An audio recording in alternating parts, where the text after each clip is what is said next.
سورہ یوسف تک کا تفصیلی خلاصہ آپ سماعت فرما چکے ہیں۔ سورۃ الرعد سے سورۃ النحل تک آج انشاءاللہ عرض کروں گا۔ مکہ میں نازل ہونے والی جتنی بھی صورتیں ہیں ان میں بنیادی عقائد پر بہت زیادہ زور دیا گیا ہے اور انہی کے متعلق دلائل بیان فرمائے گئے ہیں۔ یاد رہے کہ اسلام کے اساسی اور بنیادی جو عقائد ہیں وہ تین ہیں: توحید، رسالت اور آخرت۔ اللہ کی توحید پر جو یہاں دلائل دیے گئے ہیں، آسمان، زمین، سورج، چاند، رات اور دن، پہاڑ اور سمندر، دریا،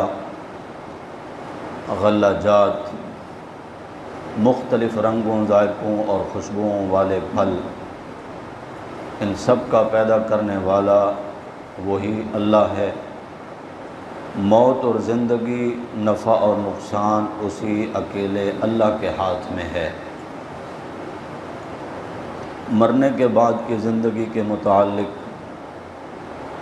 اللہ تعالیٰ بیان فرما رہے ہیں یہاں پر کہ مشرکین جو مرنے کے بعد کی زندگی ہے یہ ان کی سمجھ میں نہیں آتی، حالانکہ مشرکین مکہ اللہ کے وجود کا اقرار بھی کرتے تھے، اللہ تعالیٰ کو زمین و آسمان کا خالق بھی تسلیم کرتے تھے، لیکن مرنے کے بعد دوبارہ زندہ ہونے کا انکار کرتے تھے۔ ان کو یہ بات بڑی عجیب لگتی تھی کہ جب انسان مر گیا، اس کی ہڈیاں بوسیدہ ہو گئیں، جسم گل گیا، یہ پھر سے کیسے زندہ ہوگا؟ اللہ تعالیٰ نے اس پر مختلف انداز سے دلائل دیے ہیں قرآن مقدس میں۔ یہاں ایک یہ بات بھی بیان فرمائی گئی کہ اللہ تعالیٰ نے انسان کی حفاظت کے لیے ایسے فرشتے مقرر کر رکھے ہیں جو اللہ کے حکم سے انسان کی حفاظت کرتے ہیں۔ بعض دفعہ حادثہ ہوتے ہوتے رہ جاتا ہے، بعض دفعہ ایسا ہوتا ہے کہ ایک انسان اس جگہ پہ بیٹھا ہے، اچانک وہ کسی کام کے لیے اٹھتا ہے تو اسی جگہ پر کوئی دیوار گر گئی، کوئی بھاری چٹان گر گئی کہ چند سیکنڈ کا بھی اس میں اگر وہ رک جاتا یہاں پر تو پھر اس کی ہلاکت ہو سکتی تھی۔ اللہ تعالیٰ انسان کی حفاظت فرماتے ہیں۔ اور ایک اصولی بات اس صورت میں یہ بھی بیان فرمائی گئی کہ کسی بھی قوم کے ساتھ اللہ تعالیٰ کا جو خصوصی معاملہ ہوتا ہے، اللہ اپنے معاملے کو اس وقت تک نہیں بدلتے جب تک کہ اس قوم کے حالات نہیں بدل جاتے۔ جب وہ قوم خود ہی اپنے آپ کو نعمت کی بجائے مصیبت اور آسانی کے بجائے تنگی کا مستحق بنا لیتی ہے تو پھر اللہ تعالیٰ بھی اپنا معاملہ بدل دیتے ہیں۔ یہاں معلوم ہوا کہ آج اگر امت اپنے لیے عزت چاہتی ہے تو عزت والے اسباب بھی اختیار کرے۔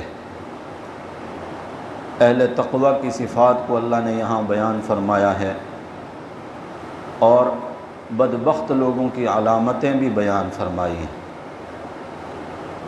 متقی لوگ اللہ کے ساتھ جو وعدے کرتے ہیں ان کو پورا کرتے ہیں، آپس کے رشتے ناطے جوڑ کے رکھتے ہیں، ہمیشہ اپنے اللہ سے ڈرتے رہتے ہیں، آخرت کے دن سے، حساب کتاب سے خوف کھاتے ہیں، اللہ کی رضا کے لیے آئی ہوئی آزمائشوں پر صبر بھی کرتے ہیں، نماز قائم کرتے ہیں، اللہ کے دیے ہوئے مال میں سے خفیہ اور اعلانیہ خرچ کرتے ہیں، برائی کا جواب بھلائی سے دیتے ہیں۔ یوسف علیہ السلام کے تذکرے میں کل آپ احباب نے سنا، بھائیوں نے کتنی برائیاں کی ان کے ساتھ، لیکن آپ نے ان کے ساتھ بھلائی کی ہے۔ یہ متقی لوگوں کی شان ہے اور صفت ہے۔ اللہ کے راستے میں مال خرچ کرنے کے بارے میں سرم و علانیہ کے دو الفاظ کئی مقامات پر آئے ہیں۔ بعض دفعہ صدقہ خفیہ اللہ کے نزدیک پسندیدہ ہے، بعض حالات میں اعلانیہ صدقہ بھی بہت فائدہ دیتا ہے، جو دوسروں کے لیے ترغیب کا سبب اور ذریعہ بنتا ہے کہ جو بندہ پہل کرتا ہے کسی معاملے میں اور پھر اسی کی دیکھا دیکھی اور لوگ بھی اس کار خیر میں حصہ لیتے ہیں، تو حدیث مبارکہ میں فرمایا کہ باقی والوں کا ثواب بھی اللہ پہل کرنے والے کو عطا فرماتے ہیں، اور بعد والے جو خرچ کرتے ہیں ان کے ثواب میں بھی کوئی کمی واقع نہیں ہوتی ہے۔ اور بدبخت لوگوں کی جو نشانیاں بیان کی ہیں وہ یہی کہ وہ اللہ کے عہد کو توڑتے ہیں، رشتوں کا پاس نہیں کرتے اور زمین میں فساد کرتے ہیں۔ یہاں آخر میں مقام نبوت اور مقام بشریت کو بیان فرمایا کہ اللہ تعالیٰ نے جن ہستیوں کو انبیاء کرام بنایا ہے، نبی بنایا ہے، رسول بنایا ہے، وہ بھی دوسرے انسانوں کی طرح انسان ہی ہوتے ہیں، ان کے بھی بیوی بچے ہوتے ہیں۔ جہاں تک ان کے معجزات کا تعلق ہے تو یہ معجزات ان کا کوئی ذاتی کمال نہیں ہوتا، بلکہ یہ معجزات اللہ کے حکم سے صادر ہوتے ہیں۔ وہ لوگ نبوت کے مقام سے واقف ہی نہیں ہیں جو بشر ہونے کی وجہ سے ان کی نبوت کا انکار کرتے ہیں۔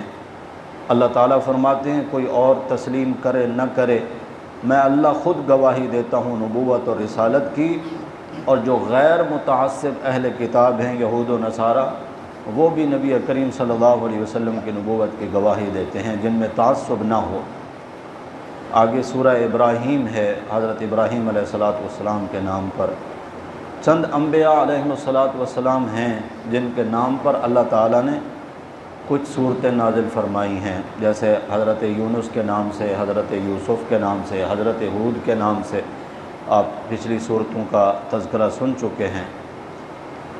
اس کی ابتدائی آیات میں اللہ نے قرآن کی حکمت کو بیان فرمایا کہ اللہ نے قرآن کیوں نازل فرمایا۔ اللہ کہتے ہیں کتاب انزلناہ الیک لتخرج الناس من الظلمات الی النور، یہ کتاب ہم نے اس لیے نازل فرمائی ہے میرے پیغمبر آپ کی طرف تاکہ آپ لوگوں کو اندھیروں سے روشنی کی طرف نکالیں، یعنی یہ نور ہدایت ہے قرآن، اور اس کے مقابل کفر، شرک، بدعات، گمراہی، یہ سارے اندھیرے ہی اندھیرے ہیں۔ ان تمام اندھیروں کے اندر اجالا کرنے والی جو کتاب ہے وہ قرآن مقدس ہے۔ اور یہاں ظلمات جمع کے صیغے کے ساتھ بیان فرمائی ہے، نور واحد کے صیغے کے ساتھ، یعنی ہر قسم کی گمراہی کا جو علاج ہے وہ ایک ہی ہے، قرآن و سنت۔ یعنی اللہ تعالیٰ نے قرآن مقدس اسی لیے نازل فرمایا، اور اسی صورت کی پھر آخری آیت میں اس کی حکمت کو بھی اللہ نے بیان فرما دیا کہ یہ قرآن لوگوں کے لیے اللہ کا پیغام ہے تاکہ اللہ کی ذات سے ڈرا جائے اور لوگ جان لیں کہ اللہ ہی اکیلا معبود برحق ہے، اور عقل والے لوگ اس سے نصیحت حاصل کریں۔ اس کی ابتدا میں بھی تینوں بنیادی عقائد کو بیان کیا گیا، پھر اللہ نے وعدے کیے ہیں مومنوں سے جنت کے، اور کافروں کے ساتھ بھی وعدے کیے ہیں جہنم کی آگ کے۔ پھر اللہ تعالیٰ نے ایک اصول بیان فرمایا ہے کہ اللہ کا وعدہ ہے جو بھی اس کی نعمتوں کی شکر گزاری کرے گا اللہ اس کو اور زیادہ عطا فرمائیں گے، اور جو ناشکری کرے گا تو ان کے لیے اللہ کا عذاب بڑا سخت ہے۔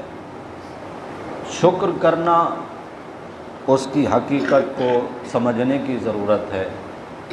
شکر صرف زبان کے ذریعے ہی نہیں ہے، بلکہ جو نعمت اللہ نے جس مقصد کے لیے عطا فرمائی ہے اس نعمت کا شکر اسی انداز سے کیا جائے۔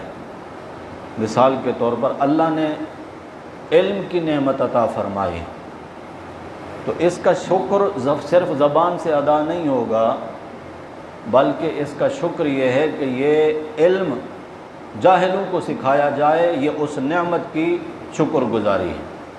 اسی طرح اگر اللہ نے مال عطا فرما رکھا ہے تو یا اللہ تیرا شکر ہے صرف یہ کہنا کافی نہیں ہوگا، بلکہ اللہ کے دیے ہوئے مال میں سے اللہ کے راستے میں خرچ کرنا، یہ اس نعمت مال کی شکر گزاری ہوگی۔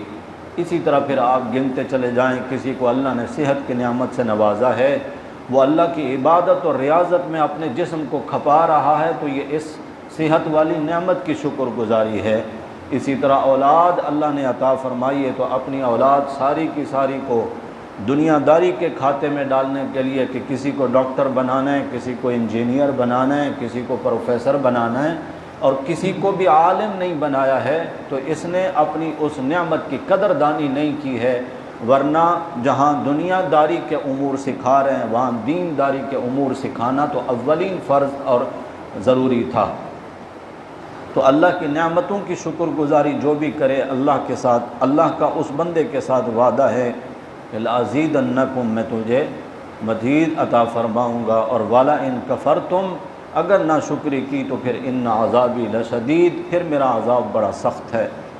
اگلی آیات میں انبیاء علیہم الصلاۃ کا تذکرہ ہے کہ اللہ کی ذات پر وہ کس طرح بھروسہ کرتے تھے اور اپنی قوموں کو کس طرح تبلیغ فرماتے تھے۔ پھر یہ صورت آخر میں حضرت ابراہیم علیہ السلام کی دعائیں بھی ذکر کرتی ہے کہ اللہ کے خلیل ابراہیم علیہ السلام نے اللہ تعالیٰ سے جو دعائیں مانگیں، کیونکہ وہ آزمائشوں پر ثابت قدم رہے، یعنی ایسا تھا کہ اب تک اللہ کی باری تھی، اب ابراہیم علیہ السلام کے مانگنے کی باری آئی، تو آپ نے سب سے پہلے اللہ تعالیٰ سے امن مانگا، اور پھر رزق مانگا، اور پھر دلوں کی محبتیں مانگیں، اور اقامت صلاۃ اور مغفرت کی دعائیں مانگی ہیں۔ یہاں یہ پتہ چلا کہ اللہ تعالیٰ سے مادی چیزیں مانگنا، جیسے رزق مانگنا، اس میں کوئی برائی نہیں۔ رزق مانگا ابراہیم علیہ السلام نے، امن مانگا ہے، امن بھی ہو رزق بھی ہو تو پھر اعمال کرنا بہت آسان رہتا ہے۔ یہاں پر ابراہیم علیہ السلام کی اس دعا کا خاص طور پر ذکر ہے کہ وہ اللہ تعالیٰ سے عرض کرتے ہیں، یا اللہ میں اپنے بیوی بچے کو، اپنی اولاد میں سے کچھ کو تیرے گھر کے قریب چھوڑ کے جا رہا ہوں، ربنا لیقیموا الصلاۃ، تاکہ یہ نماز قائم کریں۔ اس لیے ایمان والوں کو بھی چاہیے کہ ان کا تعلق بھی مسجد اور مدرسے کے ساتھ قائم رہے۔ وہ کہہ رہے ہیں کہ عند بیتک المحرم، اپنی اولاد میں سے کچھ کو آپ کے گھر کے پاس اس لیے چھوڑ کے جا رہا ہوں کہ ربنا لیقیموا الصلاۃ، تاکہ یہ نماز قائم کریں۔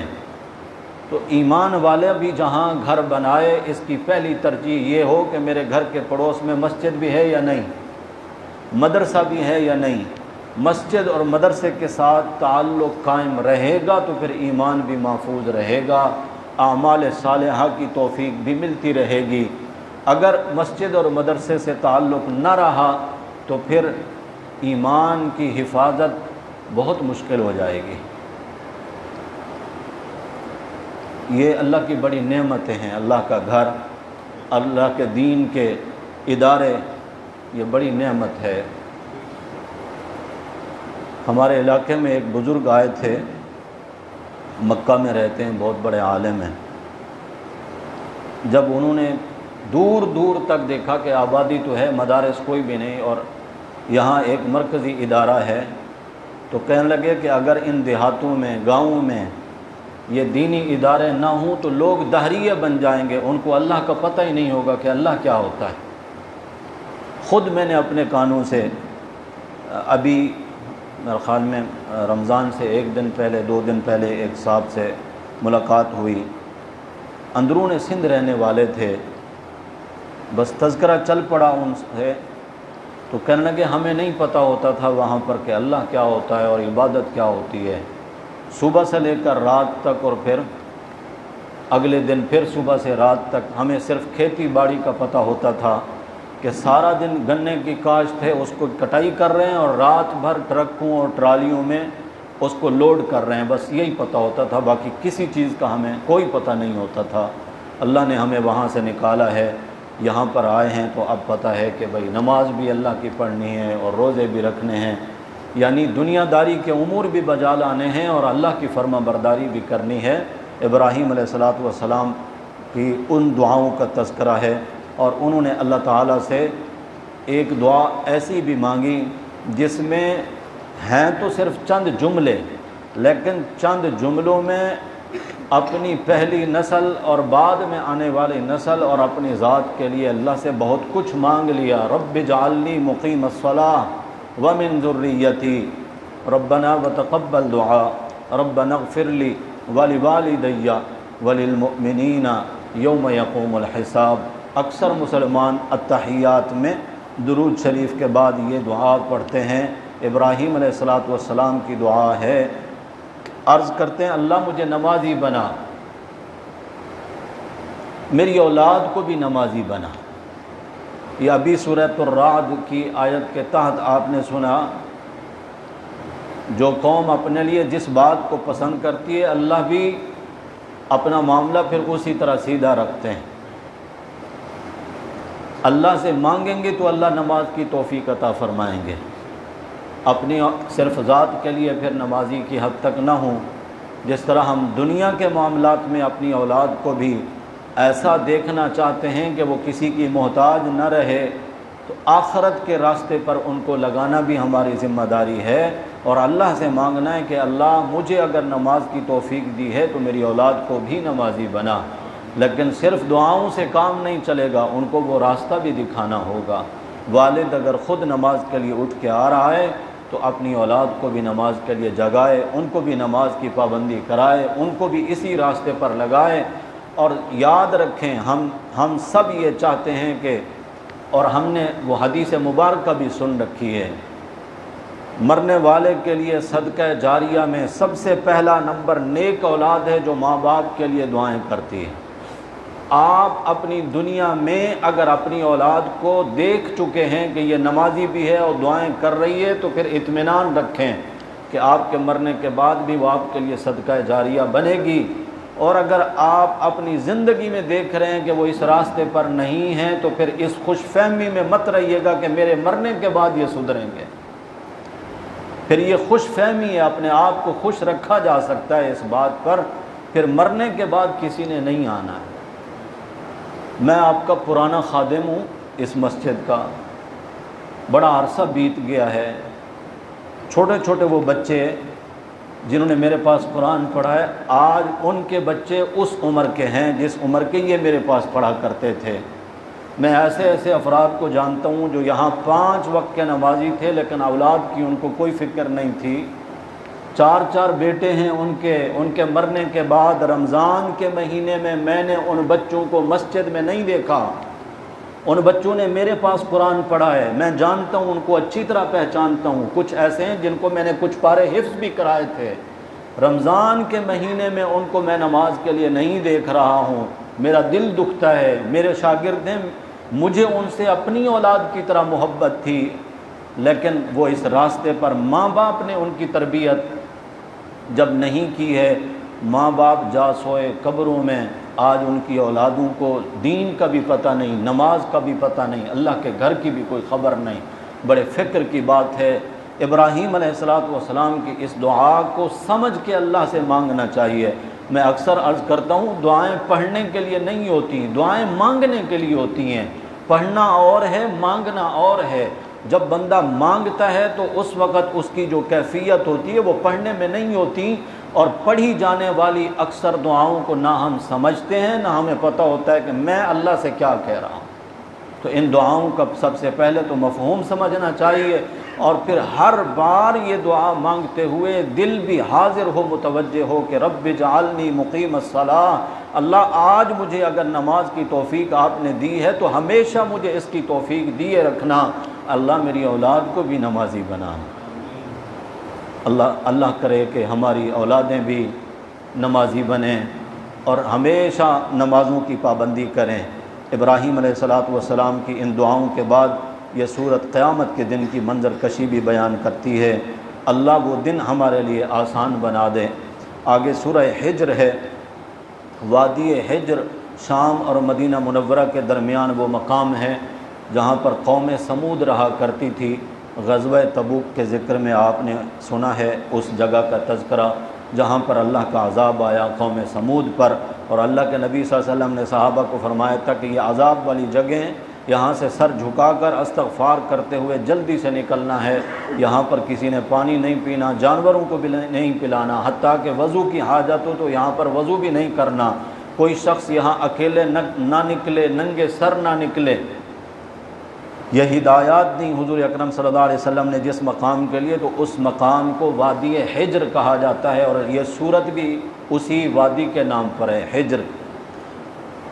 اللہ کے نبی صالح علیہ السلام آپ کو اللہ نے ایک عظیم نمایاں معجزہ عطا فرمایا، پتھر کی چٹان میں سے بڑی قد و قامت والی اونٹنی کو اللہ نے پیدا فرمایا۔ اونٹنی میں سے اس کا بچہ پیدا ہوتا ہے، یہ قانون ہے۔ پتھر میں سے اونٹنی کا پیدا ہونا کیا ہے؟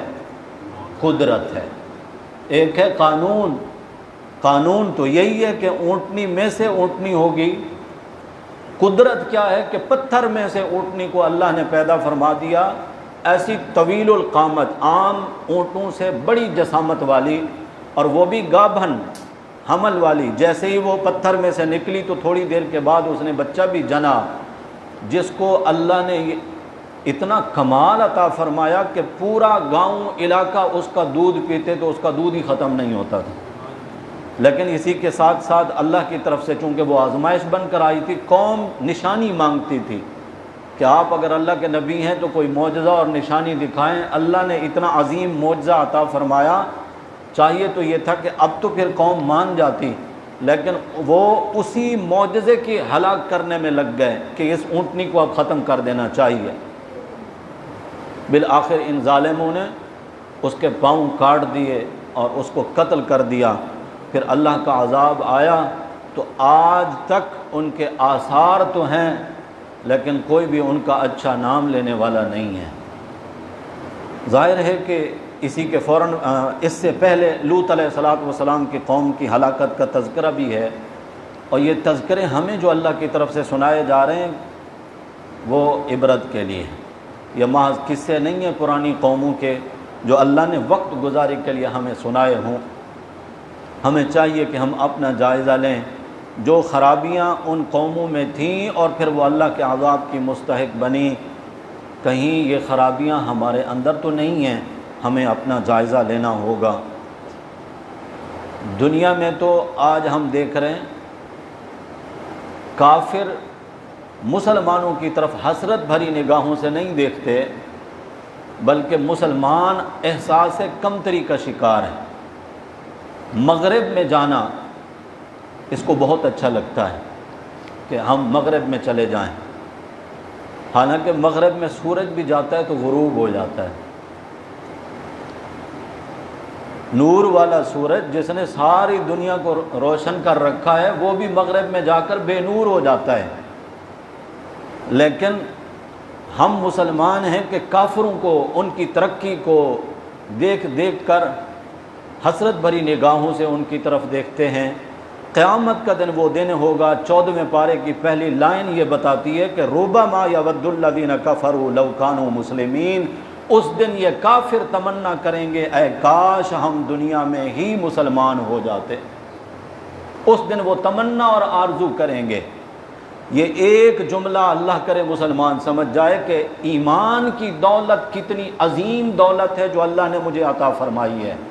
میرے پاس کچھ بھی نہ ہو، نہ روپیہ ہو، نہ ڈالر ہو، نہ ریال ہو، نہ سونا چاندی ہو، نہ گاڑیاں بنگلے، کچھ بھی نہ ہو، ایمان میرے پاس ہے تو میرے پاس سب کچھ ہے۔ اور اگر ایمان نہیں، دنیا کے سارے خزانے کسی کے پاس ہیں، وہ کسی کام کے نہیں۔ خزانوں والے جن کے پاس انبار لگے ہیں اور ترقی یافتہ اقوام قیامت کے دن تمنا کریں گے یہ سارے کافر کہ اے کاش ہم مسلمان ہوتے۔ مسلمان کو اللہ اپنے ایمان کی قدر کرنے کی توفیق نصیب فرمائے۔ انہی آیات میں وہ آیت بھی ہے جس میں اللہ فرماتے ہیں کہ ہم نے قرآن کو نازل کیا، اس کی حفاظت کی ذمہ داری بھی ہم ہی لیتے ہیں۔ وجہ اس کی یہ ہے کہ پہلی جتنی بھی آسمانی کتابیں اللہ نے نازل فرمائیں، تورات، انجیل، زبور یا دیگر صحیفے، ان کی حفاظت کی ذمہ داری انہی کے حاملین کے سپرد کر دی گئی تھی۔ کہ لو جی ہم نے آپ کو کتاب دے دی، اب آپ نے اس کی حفاظت کرنی ہے۔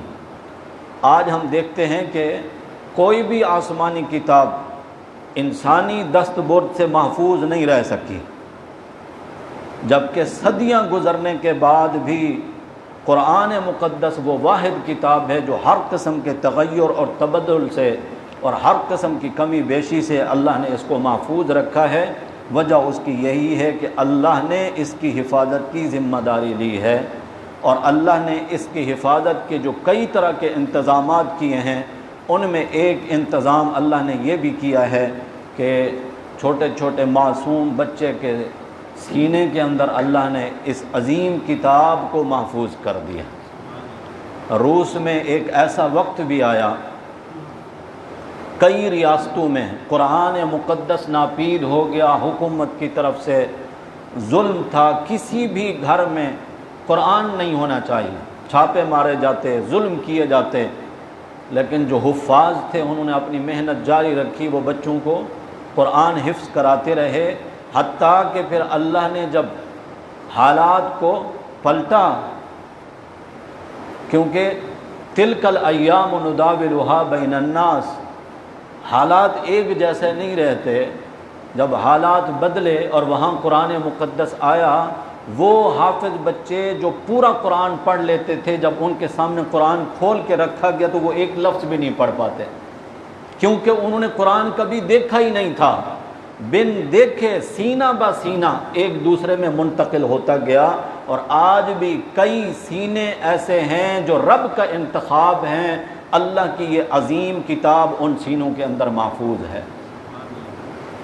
قرآن سے بڑھ کر عزت والی کتاب نہیں، اور جن سینوں میں یہ قرآن ہے اللہ نے دنیا میں ہی ان کو عزتیں عطا فرمائی ہیں۔ کاش کہ ہم اس چیز کو صحیح طور پر سمجھ سکیں۔ آگے سورہ نحل ہے، نحل کہتے ہیں شہد کی مکھی کو۔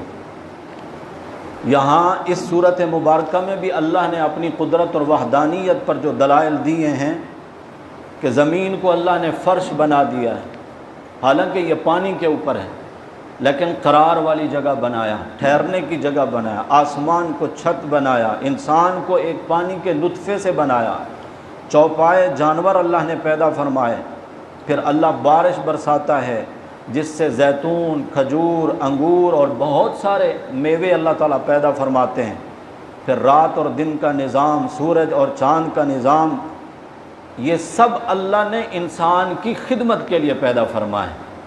کئی طرح کے جانوروں کے نام لیے یہاں پر، کئی طرح کی پھلوں اور رزق کے اللہ تعالیٰ نے نام لیے، اور ساتھ میں یہ بھی بیان فرما دیا کہ دریاؤں سے، سمندروں سے اللہ تمہیں تازہ گوشت فراہم کرتے ہیں مچھلی کی صورت میں، وہ بھی تم کھاتے ہو، اور ایسے ایسے قیمتی پتھر اور موتی اللہ ان سمندر کی تہ میں سے نکالتے ہیں۔ جی یہ زمرد ہے، یہ یاقوت ہے، یہ عقیق ہے، یہ مرجان ہے، یہ سب کہاں سے نکلتے ہیں؟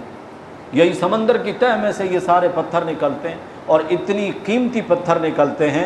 اور پھر ہم دیکھتے ہیں کہ سمندر میں جہاز اور کشتیاں ہزاروں ٹن وزن اٹھا کر چل رہی ہوتی ہیں، اللہ فرماتے ہیں یہ سب ہمارے حکم سے چل رہے ہیں، اور ساتھ میں بجا فرمایا اللہ تعالیٰ نے ان تعدوا نعمت اللہ لا تحصوها، اگر تم میری نعمتوں کو شمار کرنا چاہو تو گن نہیں سکتے۔ تو ان نعمتوں میں سے ایک نعمت شہد کی مکھی کا بھی اللہ نے تذکرہ فرمایا کہ یہ بھی اللہ کی قدرت کا شاہکار ہے۔ پھل اور پھلوں جو ان کے پھول ہوتے ہیں وہاں سے وہ رس نکال کے آتی، پھر اللہ نے اس کے پیٹ کے اندر اپنی قدرت کا ایسا کارخانہ لگایا ہے کہ اس میں مشروب تیار ہوتا ہے، وہ مشروب اس کے منہ کے ذریعے، یعنی اس کا لعاب ہے وہ باہر نکالتی ہے، وہ اتنا قیمتی بن جاتا ہے کہ رب کہتے ہیں شفاء للناس، ساری کائنات کے لوگوں کے لیے اس میں شفا ہے۔ یہی رس آج کی جدید سائنسی مشینیں، ایجادات ان پھولوں سے نکالیں اور شہد بنا کر دکھائیں۔ مشینیں، جدید سائنس، لیبارٹریاں انہی پھلوں سے پھولوں سے جہاں سے شہد کی مکھی نے رس چوسا ہے، یہ وہاں سے رس نکال کے اس میں سے شہد بنا کر دکھائیں، نہیں بن سکتی۔ لیکن وہ شہد کی ایک چھوٹی سی مکھی ہے، اسی کے اندر کون سا ایسا کارخانہ اللہ نے لگایا ہے، آپ اس کو مار کے اس کے اندر دیکھیں کوئی کارندے کام کرنے والے نہیں ہیں، فرشتے بھی نظر نہیں آتے۔ اللہ فرماتے ہیں ان فی ذالک لآیۃ لقوم یتفکرون، غور و فکر کرنے والوں کے لیے اس میں بڑی نشانیاں۔ پھر اسی طرح اللہ نے جانوروں کا تذکرہ فرمایا ان لکم فی الانعام لعبرہ، تمہارے لیے اے انسانو جانوروں میں بڑی عبرت۔ یہ ہمارے لیے فخر کا مقام نہیں ہے، سر جھک جانا چاہیے۔ اے انسان، تجھے تو میں نے اتنا اعلیٰ عرفہ بنایا تھا، کل کی بات ہے فرشتوں کو تیرے سامنے جھکا دیا تھا، آج تو اتنا بھٹکا ہے کہ تجھے سمجھانے کے لیے جانوروں کی مثال دینی پڑی ہے مجھے۔ بات سمجھ رہے ہیں؟ آج تو اتنا بھٹک گیا ہے راہ راست سے، صراط مستقیم سے، کہ تجھے سمجھانے کے لیے، عقل پہ لانے کے لیے جانوروں کی مثال مجھے دینی پڑ رہی ہے کہ تو گائے کو دیکھ اور بھینس کو دیکھ اور بکری کو دیکھ۔ نسقیکم مما فی بطونہ، ہم تجھے ان کے پیٹ سے نکلی ہوئی وہ چیز پلاتے ہیں، من بین فرث وادم، ایک طرف گوبر ہے ناپاک ہے، بدبودار ہے، اس کا پیشاب ہے، ودم، اور دوسری طرف خون ہے، اس کی رنگت سرخ ہے وہ بھی ناپاک۔ اللہ فرماتے ہیں من بین فرث، ان دونوں پلیدیوں کے بیچ میں سے ہم تجھے پلاتے ہیں۔ نسقیکم، غور کیا ہے، ان لکم فی الانعام لعبرہ، ذرا عبرت تو حاصل کر۔ ہر جانور ایک جیسا چارہ کھاتا ہے، نہ بھوسے کا رنگ سفید ہے دودھ کی طرح، نہ گھاس کی رنگت سفید ہے دودھ کی طرح، نہ خون جیسی ان کی رنگت ہے۔ جب یہ جانور چباتا ہے، منہ میں چبا چبا کر ابھی اس نے نگلا نہیں، اللہ فرماتے ہیں یہی چارہ ہے نا، اسی نے آگے جا کر گوبر بھی بننا ہے، خون بھی بننا ہے، دودھ بھی بننا ہے۔ اسی کے چبائے ہوئے چارے میں سے بلا دنیا کے ڈاکٹروں کو، ان کو کہو اس میں سے خون یا دودھ کشید کر کے دکھائیں، کوئی نہیں۔ اور اگر میں اللہ اس کی گردن پہ ہاتھ رکھ دوں اپنی قدرت کا، وہ اس کو نگل نہ سکے، اور جب وہ نگل لیتا ہے تو معدے میں جب یہ جاتا ہے وہاں اللہ کی قدرت کے چھانے لگے ہوئے ہیں، چھن رہی ہے غذا، لطیف غذا، وہ چھن کر جگر کی طرف جا رہی ہے۔ وہاں جگر میں بلغم بھی بن رہا ہے، وہاں دودھ بھی بن رہا ہے، وہاں خون بھی بن رہا ہے۔ جگر کیا کرتا ہے؟ حضرت عبداللہ بن عباس رضی اللہ تعالیٰ عنہ اس آیت کریمہ کی تفسیر میں بیان فرماتے ہیں، جگر دھکا لگاتا ہے خون کو، وہ چلا گیا دل کی طرف، دل میں اللہ نے اپنی قدرت کا جو پمپ فٹ کیا ہے، وہ پمپ پریشر کے ساتھ پورے جسم کو خون سپلائی کر رہا ہے، اور جو اس میں سے بھی لطیف غذا تھی دودھ کی شکل میں، وہ منتقل ہو گئی تھنوں کی طرف، اور جو فضلہ تھا ناکارہ جس کا نکل جانا ہی ضروری تھا، وہ پیشاب اور پاخانے کی شکل میں وہ منتقل ہو گیا۔ اللہ رب العزت ہمیں عبرت حاصل کرنے کے لیے جانوروں کی مثال دے رہے ہیں۔ جب تیرے ہاتھ میں دودھ کا گلاس آتا ہے، کبھی تو غور کر، میں نے اس میں خون کی رنگت کو شامل نہیں ہونے دیا، تیری نفیس طبیعت کا خیال رکھا ہے۔ اگر اس میں تجھے خون کی رنگت نظر آتی تو تیری طبیعت اس کو پینا گوارا نہ کرتی۔ اور اسی طرح میں نے گوبر کی بدبو اور اس کا گدلا ہونا وہ بھی اس میں نہیں آنے دیا۔ میں نے تیری نفیس طبیعت کا خیال رکھا میرے بندے، میں نے ان دونوں ناپاکیوں اور پلیدیوں میں سے تیرے ہاتھ میں جو پکڑایا وہ ہے لبنن خالصاً، نہ اس میں گوبر کی آمیزش آنے دی، نہ پیشاب کی، نہ خون کی۔ اور کبھی تو غور کرے تو دیکھے یہی جانور پیشاب پاخانے کے لیے اپنے مالک کا انتظار نہیں کرتا۔ دودھ چونکہ اصل قیمتی چیز تھی اس کے جسم کی، بلکہ بھینس، گائے، بکری خریدنے والا اس کی گوبر اور پیشاب کو صرف اس لیے برداشت کرتا ہے کہ اس کو دودھ چاہیے، اپنے ہاتھوں سے اس کا گوبر پیشاب صاف کرتا ہے، بو بھی برداشت کرتا ہے کیونکہ اس کو دودھ چاہیے۔ اللہ فرماتے ہیں جو چیز تجھے چاہیے تھی اس کو میں نے ایسے خزانے میں رکھا، 2 دن تک اگر تو دودھ نہ نکالے تو ایک قطرہ دودھ بھی ضائع نہیں ہوگا۔ پیشاب پخانا وہ خود کرے گا لیکن دودھ کا ایک قطرہ بھی ضائع نہیں ہوتا۔ مالک آئے گا، ہاتھ لگائے گا، اپنا برتن دے، اور پھر کیا چیز اس کو ملے گی؟ لبناً خالصا۔ ملاوٹ کی ہے تو بعد میں، اے انسان تو نے ملاوٹ کی ہے، میں رب نے جو تجھے عطا کیا ہے وہ ہے لبناً خالصا۔